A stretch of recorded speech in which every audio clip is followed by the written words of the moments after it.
Hi everyone, and today I'm going to explain you how to write the writing task 1 as perfectly as possible. So today we are going to learn how to write a line graph task 1 writing, and today I will be providing you with the useful information how to get a 9 band score from the writing task 1. So let's have a look at this graph, and let's pay attention to the question first of all and the graph. And all the things are shown here, and today we are going to write the essay about this line graph. Now, first of all, we are given the topic, and the name of the topic is that the graph below shows the proportion of the population aged 65 and over between 1940 and 2040 in 3 different countries. And whenever you want to pay attention to the graph, in the vertical axis, so our proportion, the population was shown in the percentage. It was displayed in the percentage from 0 to 30. And if you want to pay attention to the horizontal axis, we were given the time scales from 1940 to 2040. And we are also given the 3 different countries, the USA and Sweden and the Japan. And here we were given the trends. So if you pay attention, all the trends are upward trends. And before starting how to write this, we need to know the basic structure for our writing task 1 and how to make our writing task 1 as precise as possible and how to write it as perfectly as possible. So before starting our writing task 1, I will give you the general structure which can be used for all writing task 1 types except map and process. So first of all, we have the 4 bodies in the writing task 1. So the first thing that we should do is introduction.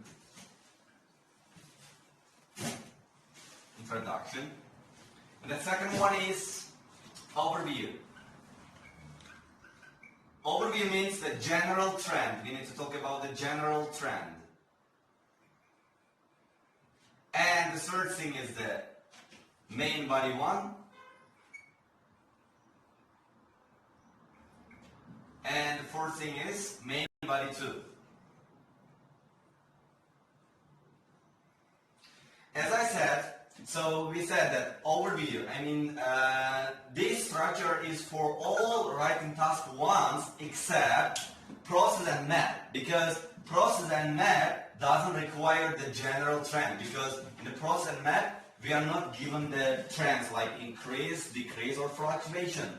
So that this structure is for line graph, pie chart, bar chart, and bar graph, and I think that's all. So, but for process and map writing, I will give you other structures whenever we learn this kind of essay. So, first of all, introduction, overview, the general trend, main body 1 and main body 2. So today we will be trying to work on this and how to write our introduction, overview, main body and main body 2 utterly. So that if you look at this carefully, now let's move on how to write our introduction for this. So here let's start from introduction. In introduction, what should be done? So in introduction, we need to paraphrase given question. So here we were given the question, and the question is the following. The graph below shows the proportion of the population aged 65 and over between 1940 and 2040 in 3 different countries. Now, we need to paraphrase the question which was given in the rubric. For example, it's mostly given in the bracket, especially. So that, we need to paraphrase it. What does paraphrase mean? So, paraphrase means we need to change the structure of the question with our own language.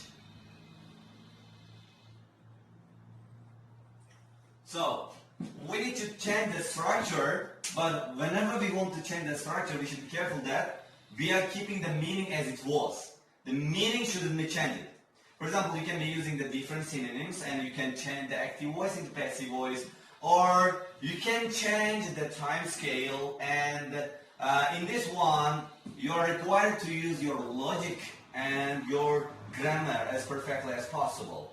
So that you need to change the structure. For example, you can change the word formation. For example, if the verb was given, the verb can be changed into noun, or vice versa may happen. Or if the adverb was given, you can change adverb into adjective. So it's up to you how to write your introduction. But while changing this structure, be cautious that you are not changing the meaning. The meaning should be kept as it is. So now here the graph below shows the proportion of the population. Now we need to change this structure, and now I will try to change it, and you will see how I am going to change the proportion of the population. Now we need to change this structure, and now I will try to change it, and you will see how I am going to change the structure. So here, now I changed in that structure that was given. For example, it was given the graph. Instead of graph, I am saying the line graph, because it's a line graph. But most people try to change, for example, graph into the map or graph into the diagram. But I strongly recommend you not to change the graph, because graph is totally different from the map, or chart is totally different from the graph. So that the graph should be kept as it is. But I'm saying the line graph, because the lines are shown here, and therefore I am saying the line graph. And the compares. So in the question it was given shows. Instead of shows, I said the compares.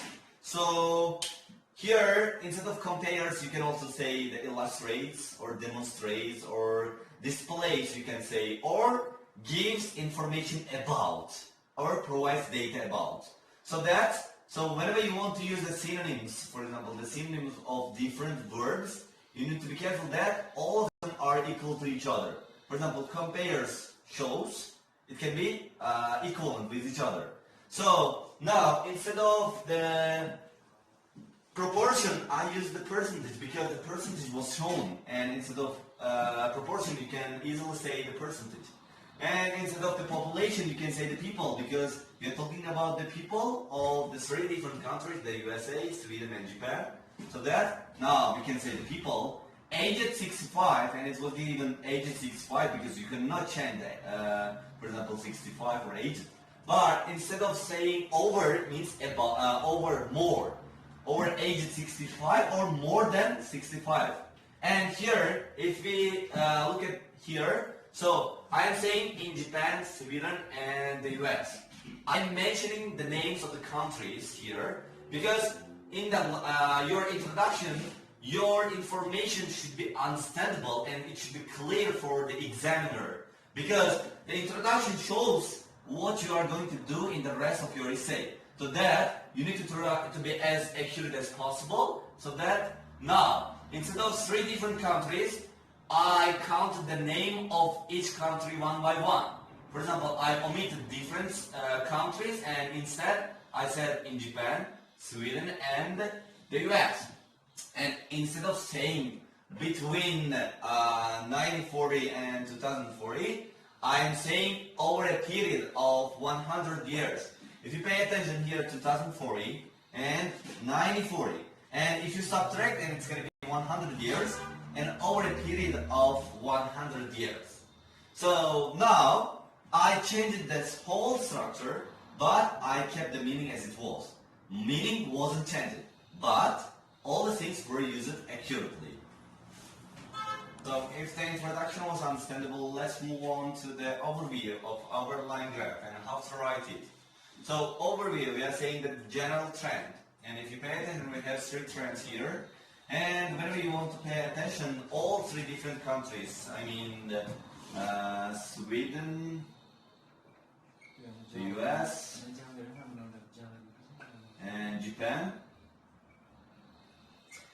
pay attention, all the elderly people over 65 or 65, so all of them had the upward trends. If you pay attention, all of them went up. It means that in general trend we need to talk about either increase, decrease, fluctuation, upward or downward trend. However, in your overview, you need to try to be as specific as possible, because in this one you're not allowed to write any comparison, any percentages, any data or any date, because in overview, so you need to say what is shown. Whenever you look at the graph from the above, and if you see, and if you pick the main features, for example, now we pick the 3 main features, right? And besides, we can add here, so even though here it was the Japan, even though the Japan had the least number of population in 1940, let's say 5%, but it saw the biggest change and the most dramatic change. So that we can add it as an addition.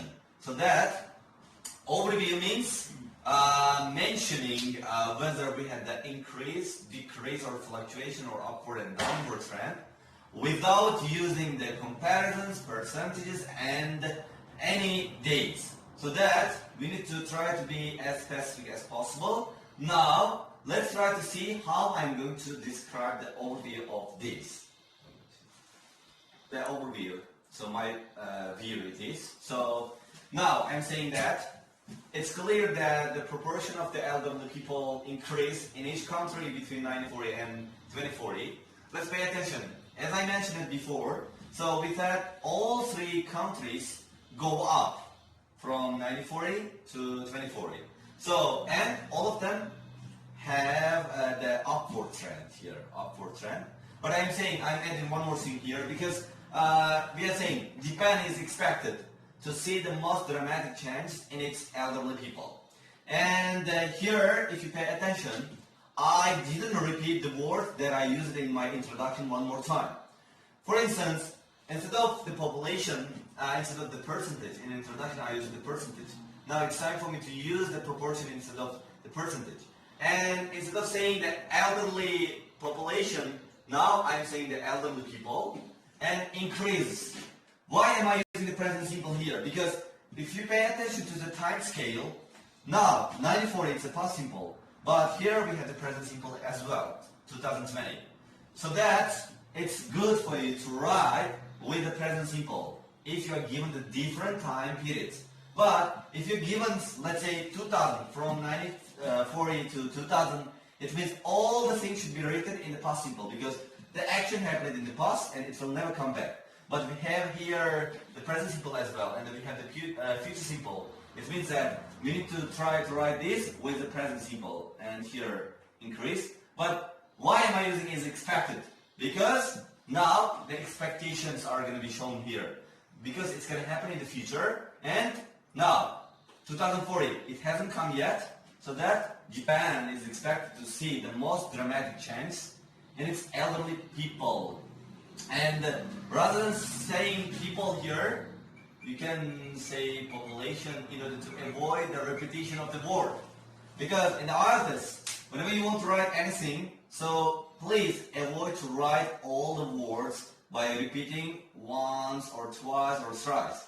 Try to use its synonym. For example, instead of people, you can say population, because the people and the population are deal with the same things. So if it's understandable, let's try to move to our main body 1 and main body 2. So here, now I'm saying it's clear that, instead of the it's clear that, we have some other phrases which are used in order to describe our overview. So overview means, now we are going to talk about the general trend. It means that in an overview we can start with some other linking words like overall or in general. Because we are going to talk about this overall or in general. Because all the things should be discussed generally, not completely, but it should be described briefly. Now, I described briefly what was shown in the graph and what kind of dramatic changes are happening in this graph. So that you can start with these words overall and in general, or instead of saying it's clear, you can say as well it's understandable,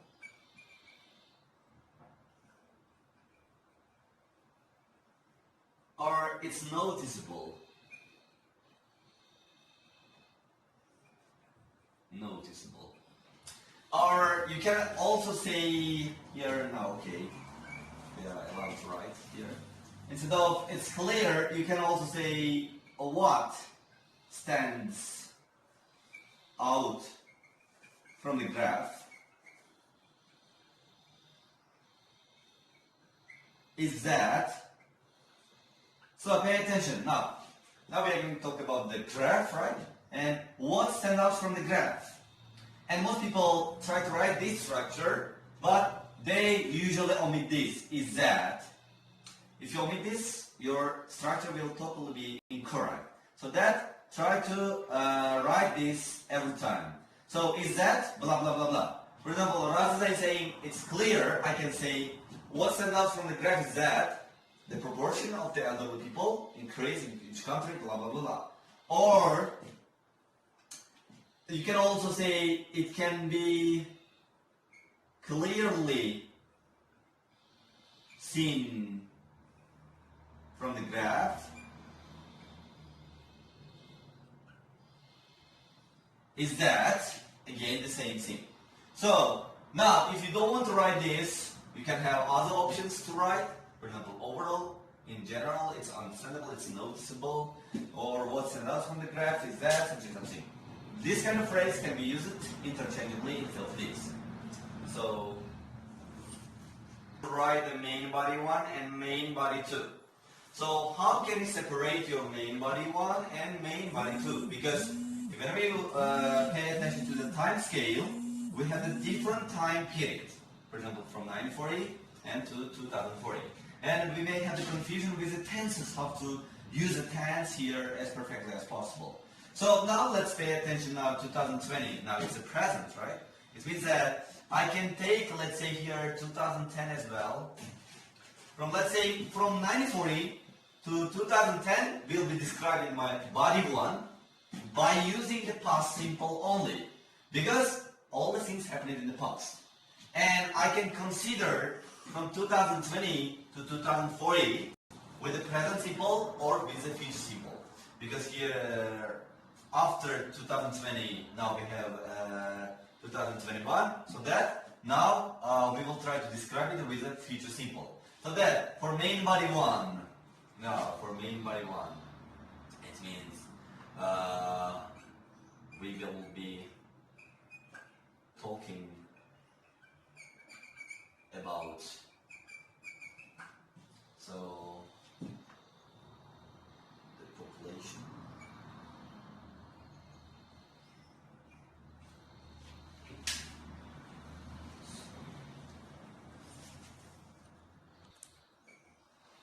from 1940 to 2010. So now we will talking about the 3 countries. I mean here now let's say not to confuse Japan it is, and with we have the 3 different countries, and we will be talking about the onward trends because all of them witnesses the onward trends here from 1940 to 2010. Anyway, all of them increased somehow. Some of them increased slightly, and some of them soared. So now we will be writing in our body 1 from 1940 to 2010, and after that for our main body 2, we will be trying to describe what will happen from 2020 to 2040. So now I will try to write the main body 1, and you will see how I am going to describe it. Let's pay attention. I'm saying in 1940. Now 1940, and around 9% of American people. Make sure that whenever you want to describe not exact amount of something, for example, you need to write around, about, approximately. Because now here, if you pay attention, the US, It can be 9% or 8%, we don't know. And therefore, we are using the around. So to guess whether our proportion is wrong or right, so that we are using around. Around 9% of American people were aged 65 and or over. Now I'm comparing this to the Sweden people, compared to about 7%. Here, if you pay attention, Sweden, 5 and 6, 7. And again, I'm using the about. About 7% of Swedish people and Japan. 5% of Japanese people. Now, Japanese people in 1940, it was 5%. So, and let's go on. The proportion of the elderly people in the US and the Sweden. So, the US and the Sweden, we are saying, rose, increased gradually over the next 50 years, reaching just under 15% in 1990. So now, 50 years means here 90, and I am subtracting it, and from 1990 to 1940, and it's going to be 50 years, and over the next 50 years, it will reach just under 15%. Now here, if you pay attention, both of them are nearly the same amount, 15%. So, and I am comparing this with the Japanese people, because now Japan, let's pay attention. By contrast, the figures for Japan remained below 5% until the early 200s.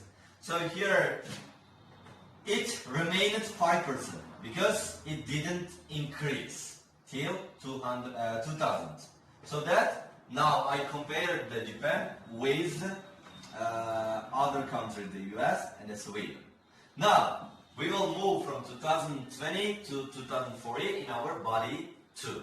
So, if it's understandable, let's have a look at the body 2. So, now, I wrote the main body 2, and let's pay attention to main body 2, how I wrote it as perfectly as possible. So, now, we are saying, looking into the future, because we are going to talk about the future now. So, looking into the future, a sudden increase. So, in the percentage of the elderly people is predicted for Japan, because now Japan, it was at the lowest point, it was at the trough actually.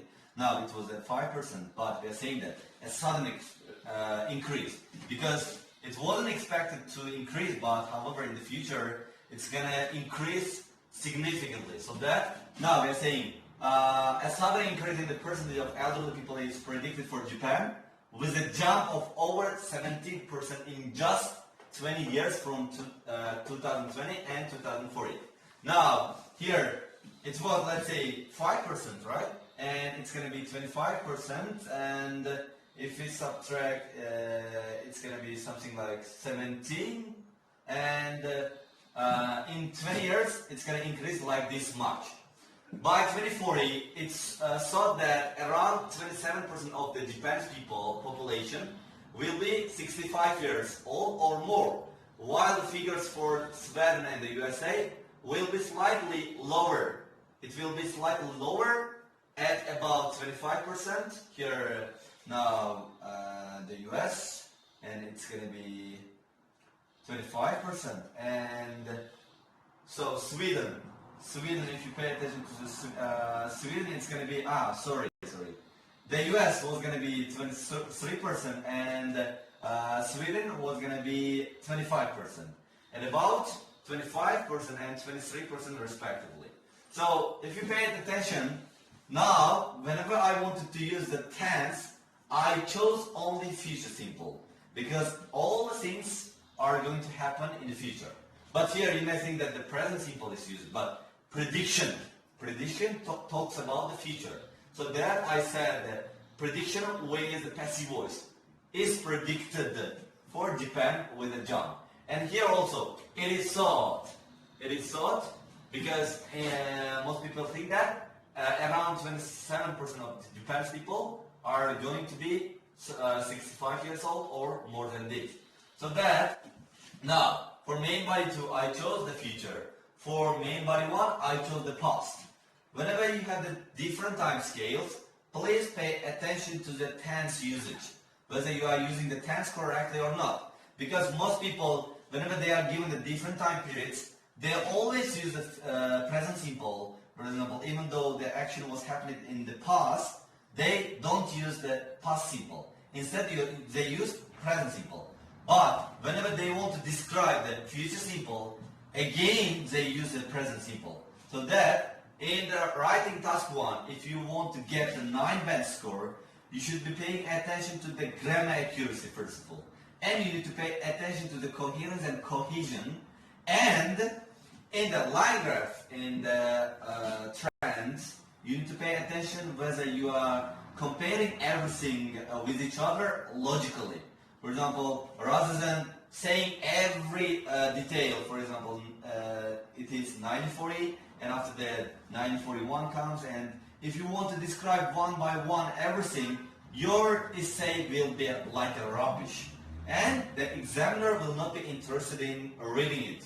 So that, try to compare the main parts, and by picking the main features, and after picking them, so try to compare two things altogether. For example, I use the respectively. We use respectively whenever we want to compare two things at once.